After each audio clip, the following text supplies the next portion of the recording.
Hola a todos, bienvenidos. Hoy tengo un honor muy especial porque estoy con un invitado que es realmente un músico muy especial porque formó parte de la banda sonora de mi infancia. Yo recuerdo tener 8 años, prender la TV y que en el canal Locomotion pasaran esas publicidades tan curiosas de la banda Pornoise. Y al decir estas palabras, ya abre la puerta para nombrar al invitado de hoy, el gran Seba Landro. Para mí, uno de los grandes músicos que yo tuve el privilegio de escuchar en Locomotion y una leyenda, el disco de Pornoise, de aquella banda con ese título Ilumina el Mundo. Fue para mí un flash ver eso, porque no solamente era ese mundo de lo electrónico, sino que a la vez eran publicidades sumamente extrañas. Hasta eran fragmentos como de una especie de falso documental donde hablaban sobre los integrantes de la banda. Pero bueno, no me extiendo más. Seba, para mí es un honor tenerte aquí de invitado en mi podcast. Y hay muchas preguntas que guardo desde aquellos años. Si yo tenía 8 años en ese momento, ahora tengo 28, o sea, ha pasado mucho tiempo. Pero vamos por el inicio. ¿Cómo se forma Pornoise? ¿Quiénes lo integraban? Y lo más importante, ¿cómo llegan a hacer todos esos spots, todas esas publicidades en el canal? Y también creo que habría que hablar del rol de Sexy Discos. Así que bueno, Seba querido, todo tuyo. Muchísimas gracias por estar de invitado. Hola David, bueno, gracias por la invitación a tu podcast. Bueno, vayamos respondiendo esas preguntas añejas por partes. Entonces, eh, Pornoise, el origen de Pornoise es noventas, totalmente noventas. Surgió en principio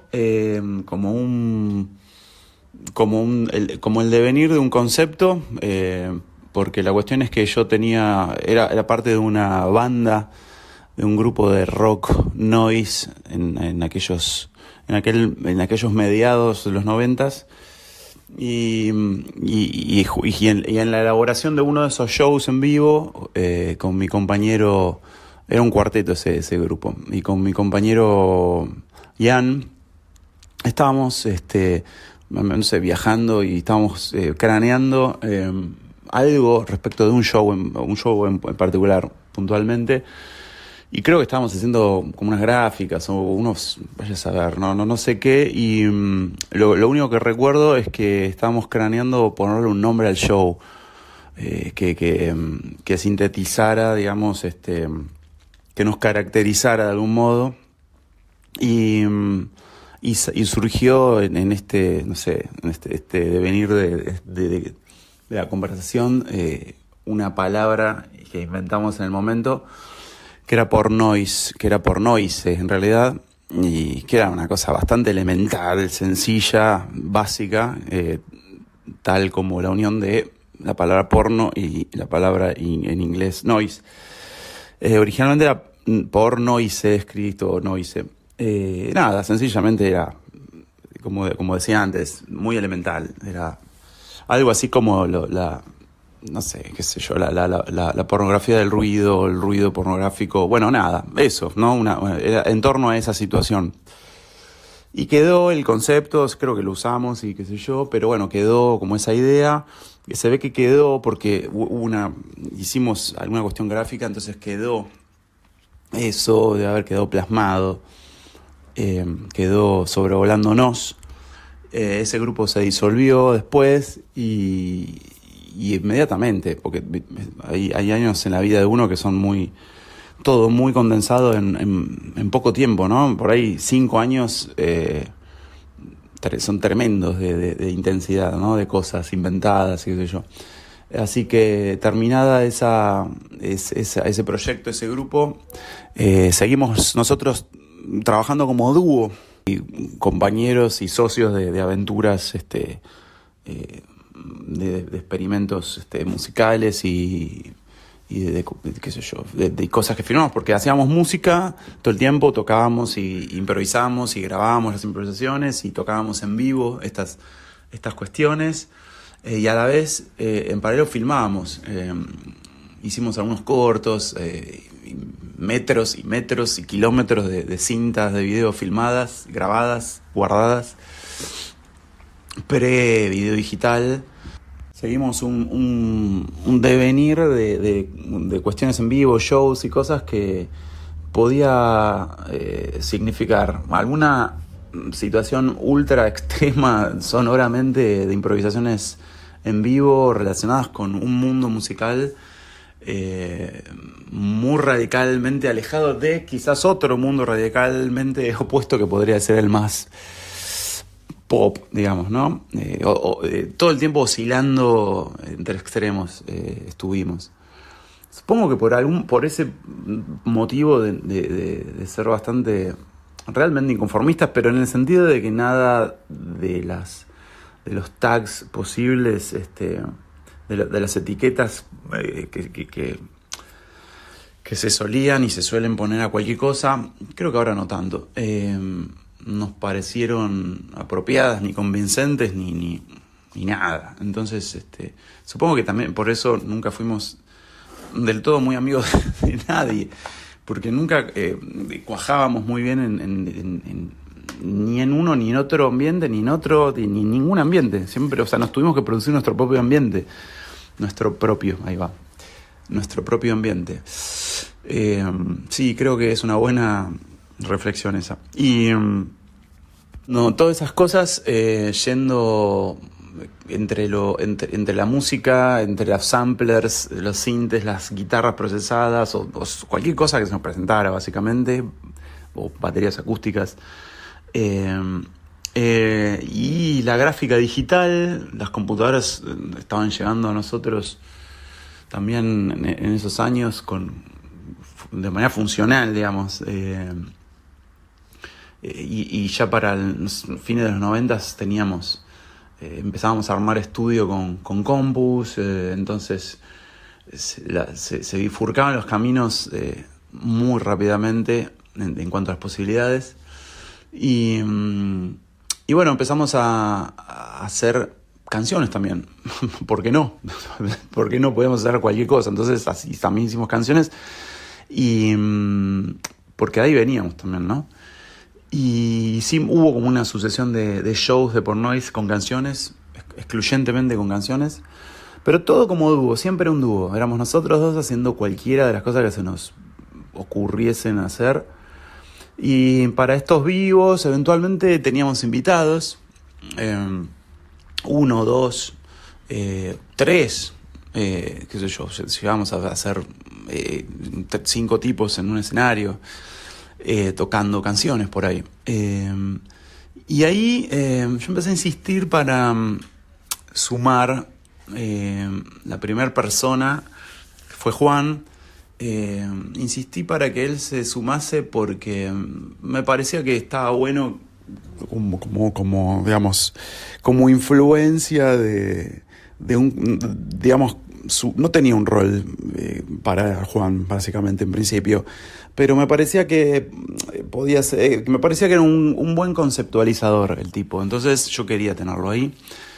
Y además teníamos buenas charlas y dije, bueno, a mí me gustaría que estés acá. Y después se fue perfilando tareas, qué sé yo, componer video. Él componía video, era un artista plástico él, entonces, y un gran conceptualizador plástico. Entonces me parecía interesante sumar eso y bueno, se dedicó a eso, ¿no? A tratar un poco con ese mundo y a hacer video.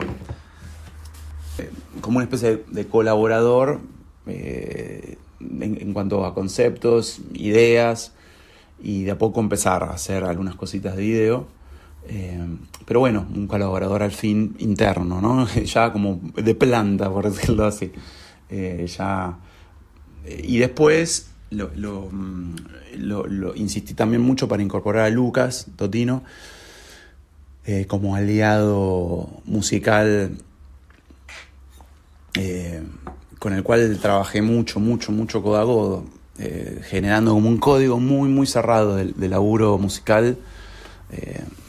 Muy como que para mí era único eso, ¿no? que se generaba. Así que para el 2002 más o menos, Pornoise quedó de planta, como se diría en los empleos estatales, un cuarteto. Más o menos para el 2002, una cosa así. Y como decía un poquito antes, a veces en la vida hay momentos de mucha intensidad en cuanto a caudal y volumen de cosas que se generan todas juntas a la vez. Y bueno, fueron épocas de tener nuestro propio estudio, físicamente digo, ¿no? Un lugar, un espacio físico que alquilábamos específicamente para reunirnos a trabajar. Está bien, eran cosas posibles en esas épocas, evidentemente hoy no lo son, o no lo son tanto, o cada vez menos. En aquel momento sí. Y bueno, nada, teníamos un lugar, cada uno tenía su box de trabajo, por decirlo así, y un lugar conjunto, y bueno, tocábamos, ensayábamos, componíamos, grabábamos, filmábamos, hacíamos todo lo que nos parecía ahí. Tuvimos el primero, después tuvimos el segundo lugar físico, muy grande, y bueno, mucho tiempo ahí de compartir. Y en torno a esos años, esos momentos, conocimos de algún modo, que no recuerdo muy bien, a Matías Mariño, de Sexy Discos.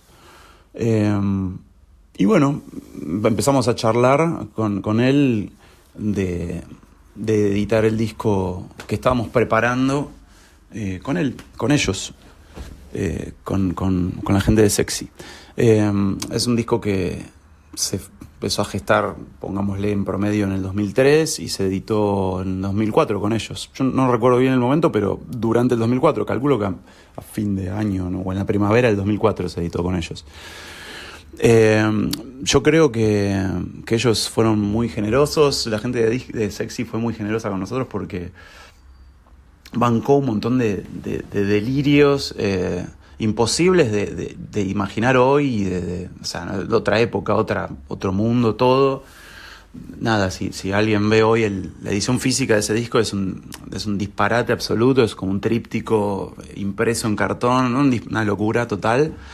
Con una gráfica que estuvimos haciendo nosotros, componiendo, no sé, mucho tiempo, muchos meses de manera obsesiva, con un disco que también fue de una hechura, no sé, inmensa y radicalmente obsesiva también. Todo, o sea, y a su vez un documental que hicimos que estaba incluido en ese mismo disco. Conozca Pornoise, mientras terminábamos de mezclar ese disco, filmábamos ahí mismo en el estudio este documental.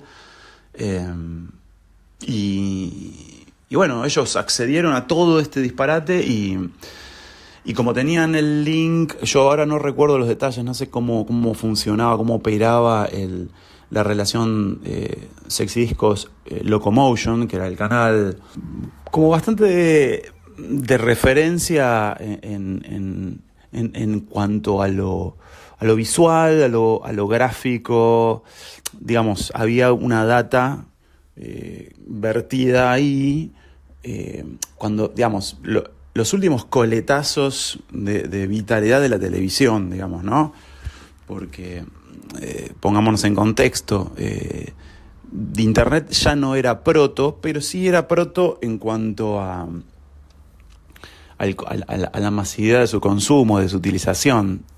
Nosotros éramos usuarios ávidos a un nivel estratosférico de Internet ya. De hecho, mucho de nuestro material era del buceo entre las basuras de Internet. O sea, nosotros nos nutríamos mucho de esa basura que se generaba y rascábamos mucho de esos fondos de Internet.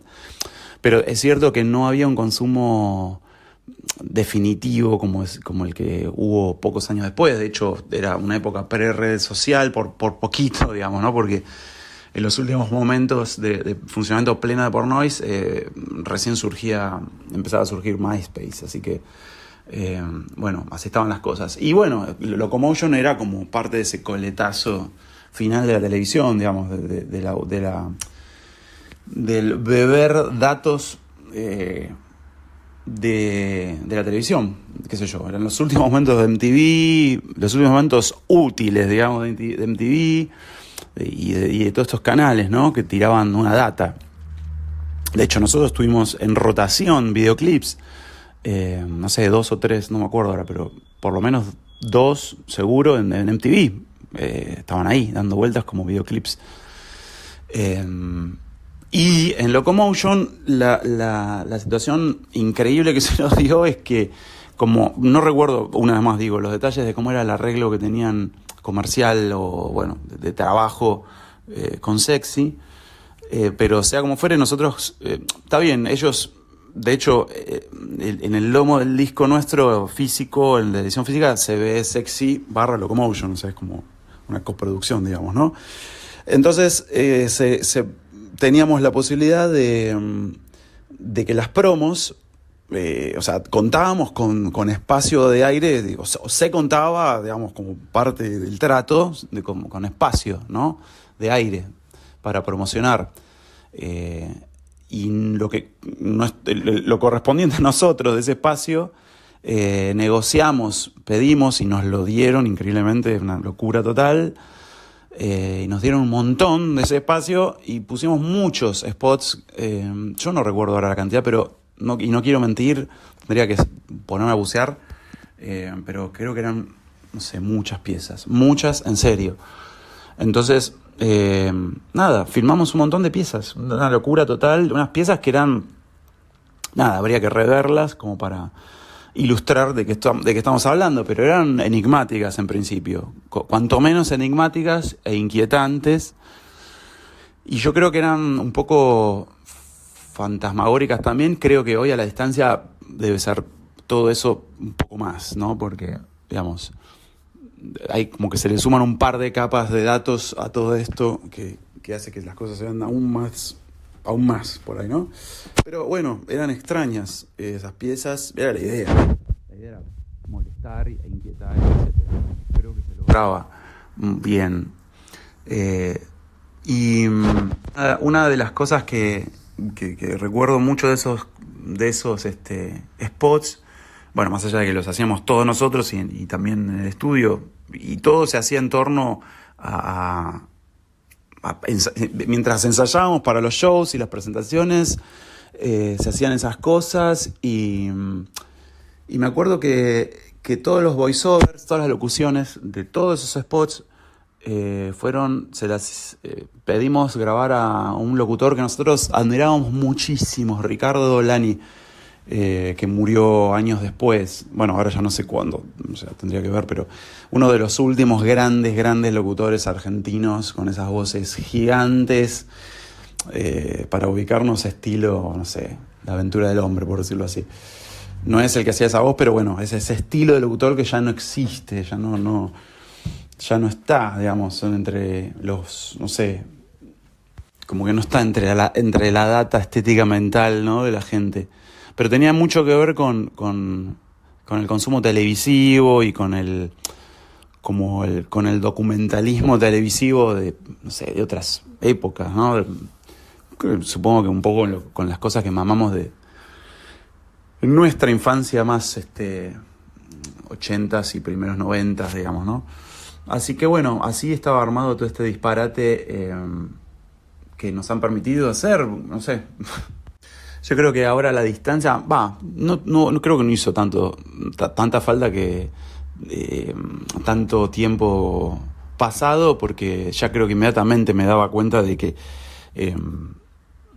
por qué a la situación que teníamos, nuestros compañeros de sello, por ejemplo, eran, qué sé yo, Miranda, Los Látigos y un montón porque el sello era un sello que estaba muy, digamos, muy afianzado en la escena local argentino, quizás transnacional, ya no sé, no estoy muy seguro de estas cosas, pero sí estaba sólido el sello, que yo estaba Miranda, Los Látigos, Boeing, había un montón de gente, y no era solo en torno a la música electrónica más under o indie o el house, no solamente por esos lares, sino que nada, había bandas pop como Miranda o de rock como Camorra, Los Látigos, y nosotros que realmente no sabría ni por dónde empezar a ubicarnos, ¿no? O encasillarnos, y calculo que por ese motivo no, a pesar de que eran nuestros compañeros y algunos amigos y qué sé yo, pero digamos, no encajamos y nunca formamos parte de esa camaradería del rock o del pop o lo que demonios sea, ¿no? O sea, supongo que por todo este hound que teníamos, ¿no? Como un aura de extrañeza permanente que generaría, supongo yo, cierto, resquemor. Es increíble escucharte, Seba. O sea, todas estas historias, todo lo que hay detrás es extraordinario. O sea, para mí es como descubrir, viste, un tesoro al fin, porque son muchas preguntas que yo siempre me hice, pero especialmente lo que más me llamaba la atención era la cantidad de publicidades que había, esos spots como chiquititos, ¿viste? Eran más de 20. Y después cuando pasaron entero el mini ese falso documental, ¿viste? No, increíble. Y retornando al tema de Locomotion, ¿qué se sentía que pasen por Noise en Locomotion? Porque, o sea, se transformó. Sexy Disco ya por sí mismo ya es un sello de culto, y encima que te pasen en Locomotion, o sea que ya es el canal más legendario de anime, o sea, era como mucho, ¿no?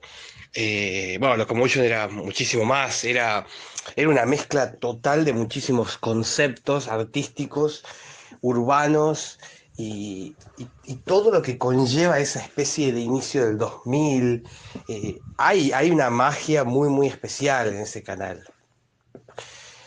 Ahora, también siguiendo también por la línea de Pornoise, ¿cómo fueron las presentaciones del disco? Porque yo me acuerdo ver esas publicidades, ¿no? Pero era muy impactante y a la vez extraño, porque no explicaba muy bien dónde se lo conseguía. O sea, era como conozca Pornoise y se fumaba todo, imágenes. O sea, era rarísimo y era como, pero ¿dónde compro el disco? ¿Viste? O sea, cosas así que vos decís, wow. O sea. Y a eso voy, o sea, ¿cómo lo presentaron al disco? ¿En qué circuito? O sea, y si tuvo presentación, ¿no? Y, pero además, ¿cuál era el ambiente para presentarlo? Porque es inclasificable la música de Pornoise hasta el día de hoy. O sea, yo diría que siguen adelantados a su tiempo. Sí, yo también pienso que con el tiempo me fui dando cuenta de que de que había estábamos adelantados, sí, realmente, no, suena mal, que suena como soberbio decirlo, y tal vez puede ser, sí, la verdad que puede serlo, pero realmente haciendo un análisis frío si querés, hasta de producto, ¿no? O sea, si uno se sienta y dice, bueno, a ver, ¿qué es esto que puse acá arriba de la mesa, que hice? Y sí, en definitiva ocurrió eso.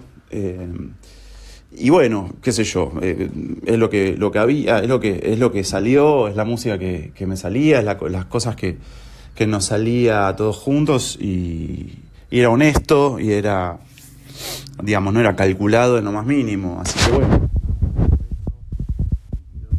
de tono, porque en realidad estar adelantado, no sé si es peor que estar atrasado, porque de última estar atrasado es si sos muy vivo, le das una vuelta de tuerca y le das para adelante. Si no, basta con revisar la cantidad de retro, no sé, para hacer más, estamos por el retro número cuál ya no sé, pongámosle de los 80, para que es el más común de todos los retros, estaremos por el número 10 mínimo, ¿no?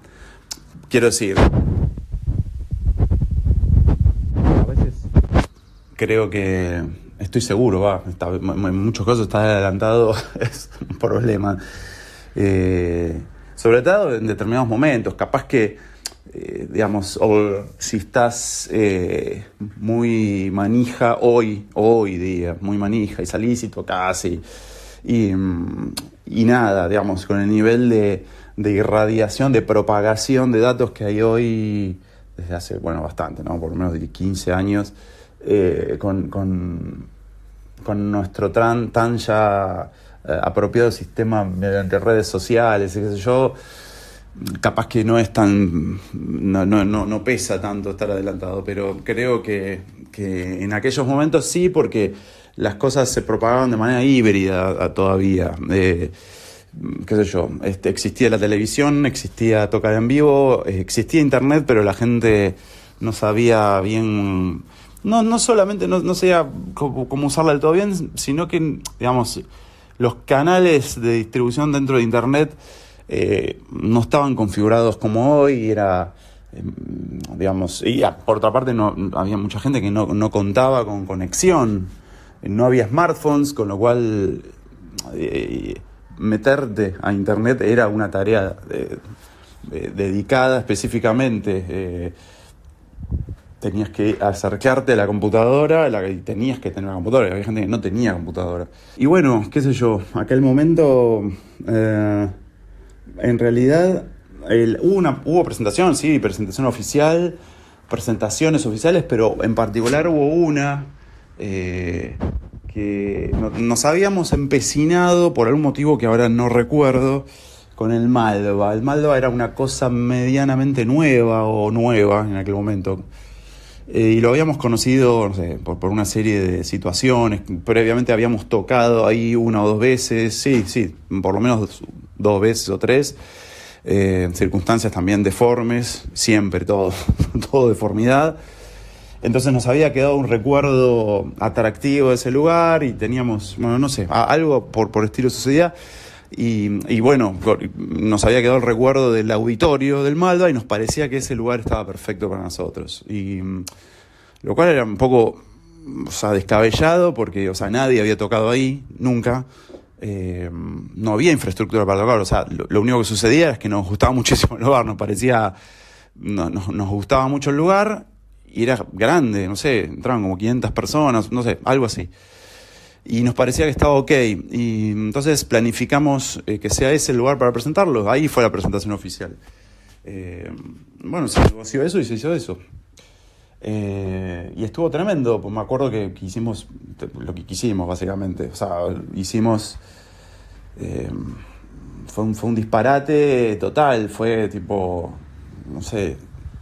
Fue marcianísimo, pero bueno, es lo que queríamos. Armamos una banda gigante, además de nosotros, qué sé yo, además de Lucas y yo intercambiándonos guitarra, bajos y cosas.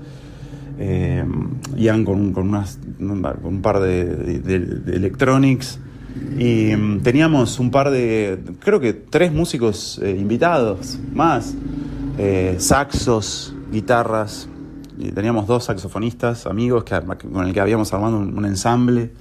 Pero por supuesto, todas estas cosas en un punto ofendían a la comunidad.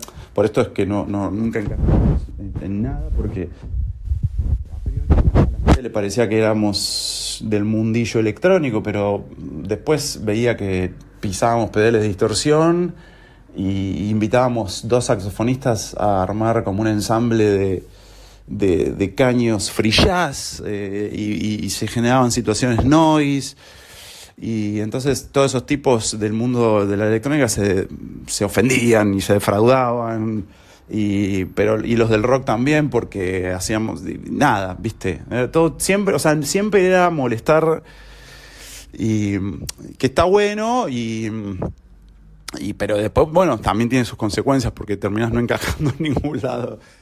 Y bueno, nada de eso.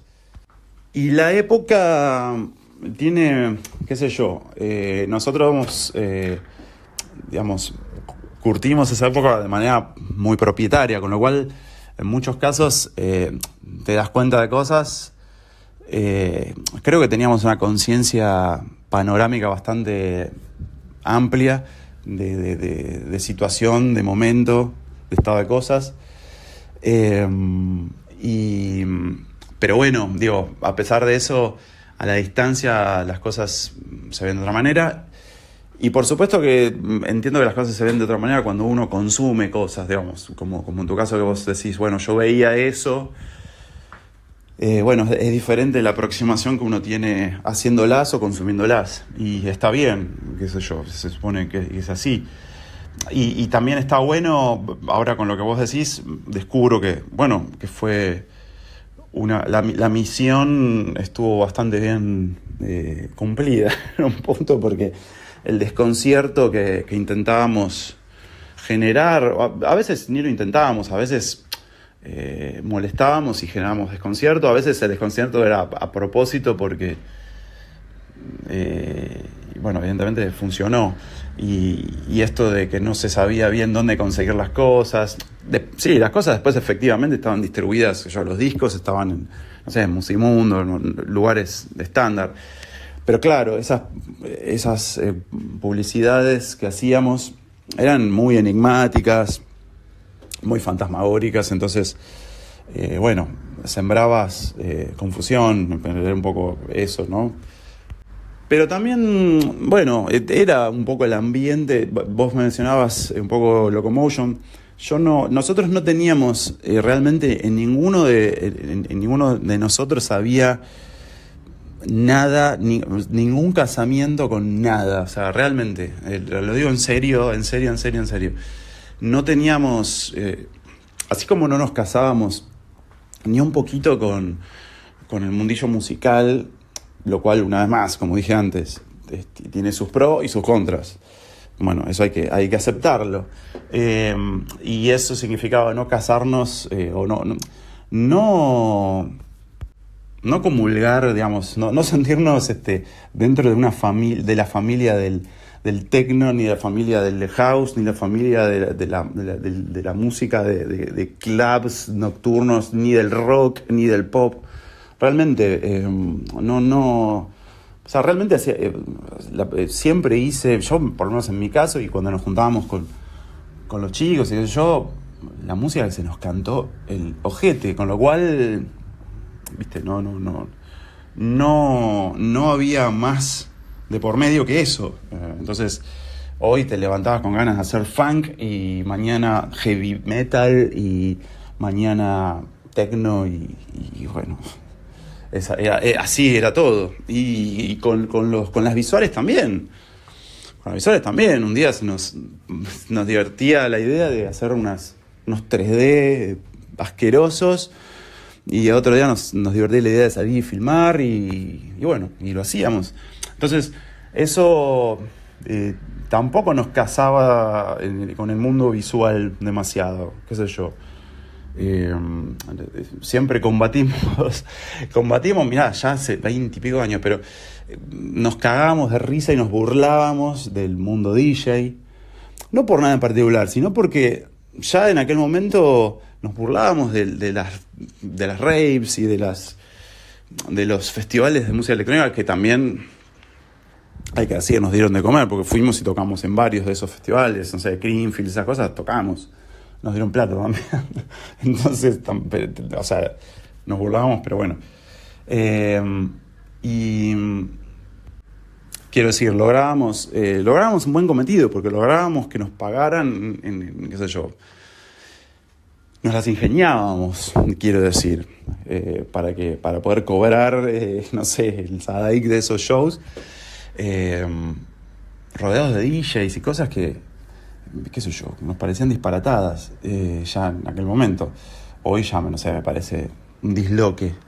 Pero en cuanto a lo visual también había cosas que nos daban, no sé, nos daban risa, qué sé yo, no sé, promulgábamos que no usábamos Mac, y como tampoco usábamos Flash. Digo, imagínate la época que te estoy hablando. Nada, y tampoco acumulábamos con estilos de diseño, ni con... qué sé yo, hacíamos lo que se nos cantaba cada mañana. Entonces, qué sé yo, Locomotion tenía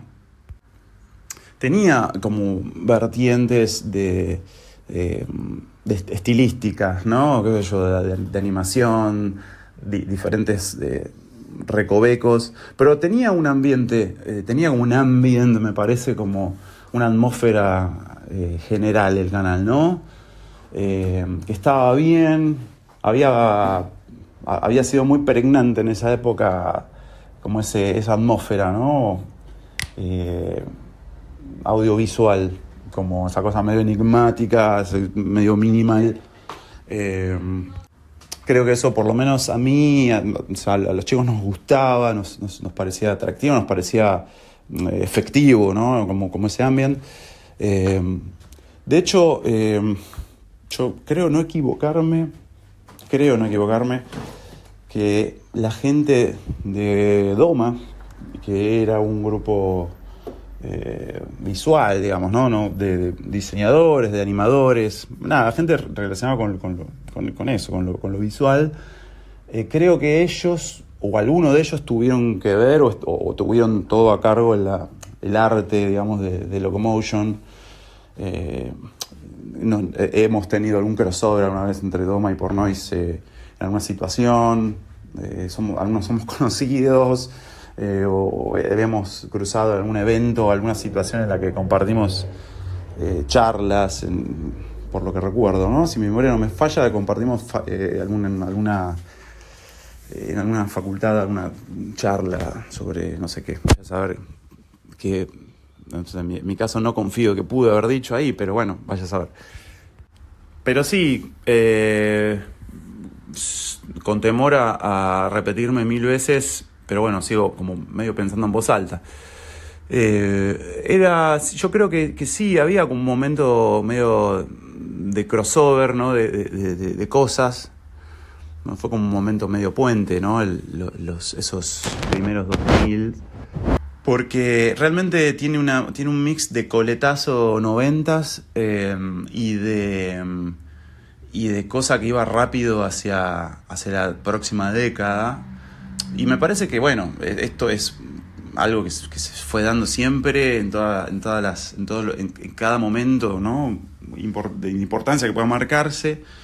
Pero me parece que lo que más marcó la salida de ese momento, definitivamente, como de ese momento de esos primeros 2000, qué sé yo, es esto, ¿no? Las redes sociales y un uso de internet ya más domesticado, ¿no? Va más metido en los bolsillos y en las costumbres de todos. Que, digamos, hasta en esos primeros años pre-2008, digamos, por decirlo así, pre-2007, por ahí, digamos, el uso de internet no estaba en los bolsillos de la gente, digamos, no había smartphones. Recién en el 2007 algún intrépido se compraba un iPhone y entraba tal vez ahí, pero si no, mobile no estaba. Y hay gente que no tenía computadora y tampoco tenía internet aún. Y las redes, salvo MySpace y un Facebook que empezaba, no estaba, digamos. Calculo que hasta ahí llegó ese crossover, ¿no? Y ahí empezó a cambiar la forma en la que las cosas se propagaban. Increíble escucharte, Seba. Para mí es un honor poder estar hablando con vos. Y ahora quisiera saber, ya yendo más a la actualidad, ¿no? Ya saliendo un poco del tema Pornoise y Locomotion, ¿cómo sigue tu carrera musical después de Pornoise, después de toda esa época, ¿no? Ya cuando las redes sociales ya comienzan mucho más en estado de efervescencia, comienzan a surgir todas las redes. He escuchado tus trabajos posteriores que son increíbles, ese disco Al calor de mi sampler, tipo EP, ¿viste? Es genial, pero hay un video que también vi que es extraordinario, que es como ese estilo de VHS, todo, que es posta, que está la chica esa bailando, todo eso, y hay una mezcla de imágenes, bueno, eso es extraordinario, eso es una joya. eh, por ese video te redescubrí, Seba. Yo cuando vi eso dije, pará, este Seba Landro debe ser el mismo de Pornois, ¿no? Pero ¿cómo uno llega hasta ese punto, ¿no? Hasta esta actualidad, ¿no? Porque también te tengo de un concierto del CCK, me acuerdo. Creo que era en la cúpula donde tocabas con Florencia Ruiz y el Mono Fontana. Y era impresionante, estabas así con un bajo y los teclados, todo. Y ahí tirabas esas vocecitas tipo. Ahí había como ecos de Portnoy también. Pero bueno, todo tuyo, porque bueno, este periodo también es como un misterio, ¿no? ¿Cómo siguió la carrera de Don Seba? Sí, hice varios discos en distintos que están publicados en plataformas, en las clásicas plataformas de streaming, Spotify, Apple Music y todas esas eh, que son un millón que ya no sé, pero cuando publicas van todas juntas todos los discos van todos juntos a todas esas plataformas. Y algunos que están solo en Bandcamp. El primero que hice, que habrá sido ahí medio paralelo a Pornoise o al final, o entre 2006 y 2007, que se llama Mente Sin Carozo. Ese está en Bandcamp. Ah, no, está también está en las plataformas también. Sí, es verdad. Está en las plataformas, está en Bandcamp. Después hay un par de EPs que se llaman uno Regeneración, una cosa así. Creo, mira, hasta yo me olvido de los nombres. Y otro Mr. Breaker. Después un disco que se llama Creo que es música. Después Al calor de mi sampler. Y después hay dos simples que edité este año. Uno es Bálsamo y el otro es Pondré a grabar. A su vez tengo desde 2015 más o menos un proyecto que se llama, es un dúo que tengo con un muy amigo que se llama Warnes Brothers, que hacemos canciones. Ahora hay un disco que está en las plataformas que se llama Humo y ahora que está más o menos del 2017. Y ahora estamos trabajando en cosas nuevas. Ya en brevísimo, estamos mezclando puntillosamente y son cosas que ya en un par de meses están subiendo. Y todos estos, y sí, desde el primer disco que hice solo, allá por 2006-2007, haciendo videos yo mismo para esas músicas, para esos discos. Los primeros videos eran con material recabado de internet, de las profundidades de internet, qué sé yo, con GIFs y cosas. Están por ahí, creo, todavía. Y después, ya para los discos más de 2015, 17, por ahí, sí hice videos, también con footage encontrado. Fragmentos de películas reprocesados, como feedbacks y cosas de video, experimentaciones que me gustan y me divierten hacer. Y sí, esos tenían... Uno de esos videos era el de la chica que decís, que sí, era literalmente un material que encontré en mi casa, entre los VHS que había en mi casa.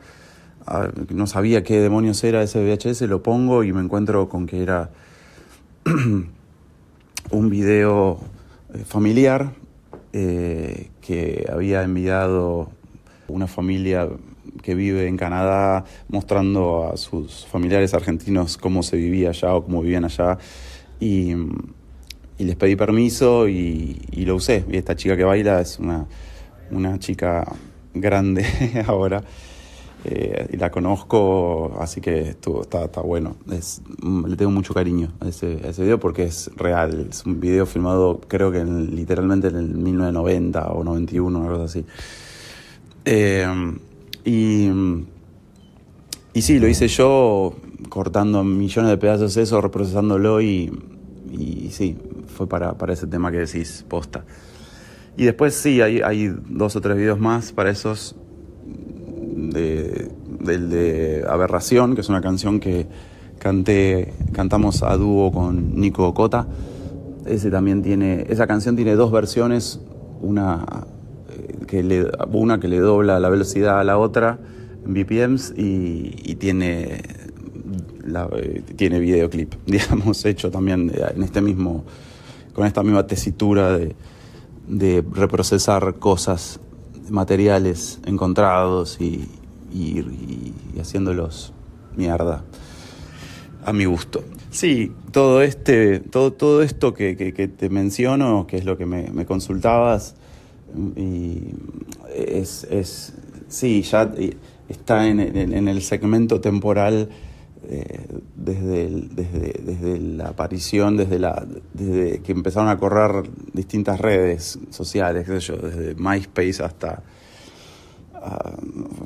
el proto Facebook y bueno, hasta hoy. Así que sí, con circulaciones ya diferentes a la época Pornois.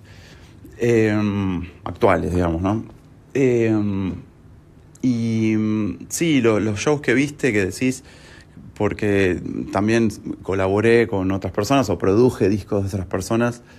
Y en el caso de Flor Ruiz, sí, es una muy amiga ya de esta altura de toda la vida, porque nos conocemos hace 25 años, desde los albores de Pornois, de hecho, porque mezclamos su primer disco, con Ian, mezclamos su primer disco, y después, desde el segundo, tercero, yo no me acuerdo bien, pero bueno, después de eso yo produje discos de ella, de cero. Y ese show que viste en el CCK era parte de un grupo de shows que hicimos juntos como trío, Flor, el Mono Fontana y yo, porque era un disco que produjimos a dúo con el Mono, con una idea un poco extraña que era de una especie de como una especie de mitad de disco producido por cada uno. Tendría que repasarlo ahora para refrescar un poco cómo era esa sonoridad, pero sí, estaba como mi impronta, de mi forma de hacer las cosas, mi visión de las cosas y la visión de él, por un lado, pero dividido. Y en algunos casos, creo que en un par de casos se juntaban un poquito las aguas. Y después, y en los vivos sucedía esto.